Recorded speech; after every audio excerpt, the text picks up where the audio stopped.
Les règles de récitation du Saint-Coran. Lam Mushaddad. Lam Mushaddad, c'est la lettre Lam avec au-dessus un shadda qui correspond à un doublement de la lettre.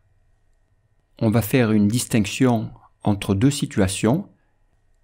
La première, c'est lorsque le Lam Mushaddad, donc le Lam avec un shadda au-dessus, se trouve dans le nom d'Allah. Et la seconde, c'est pour tous les autres cas. La différence va porter sur la façon de prononcer le Lam avec le shadda, selon qu'il se trouve à l'intérieur du nom d'Allah ou pas. Si le Lam avec un shadda se trouve dans le nom d'Allah, la règle, c'est que si la lettre qui précède le Lam Mushaddad comporte un fatha ou un dhamma, alors la lettre Lam se prononcera en mettant l'emphase dans la prononciation. D'un point de vue pratique, ça signifie qu'il faut essayer de prononcer le Lam en arrondissant l'intérieur de la bouche. On peut par exemple imaginer qu'on ait une petite balle à l'intérieur de la bouche, la langue va l'enrober et le bout de la langue, l'arrière de la langue va toucher le haut du palais. Si on se place dans cette situation et qu'on essaye de prononcer Lam avec un fatha, on va dire La. On entend bien qu'il y a un effet particulier qui a été ajouté.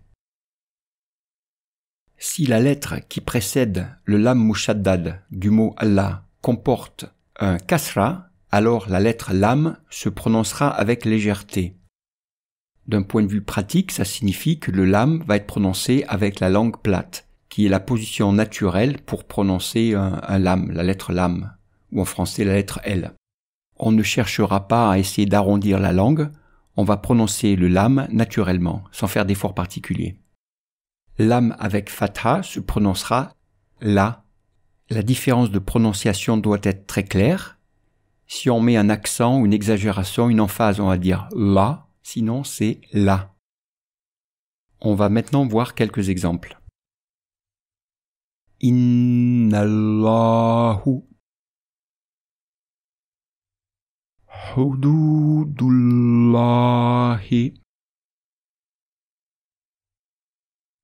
Qalullahumma Bismillahi Alhamdulillahi Afillahi. Il faut préciser que, comme dans l'exemple numéro 3, la lettre qui précède Lam Mushaddad, elle porte un dhamma. Mais entre, il y a des lettres, mais ces lettres sont muettes, donc elles ne comptent pas. La lettre qui compte, c'est celle qui est en liaison avec le Lam Mushaddad qui se trouve dans le nom d'Allah. Allahumma salli ala Muhammadin. Balillahi.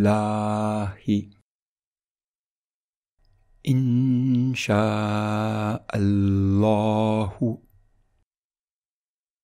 Yadullahu.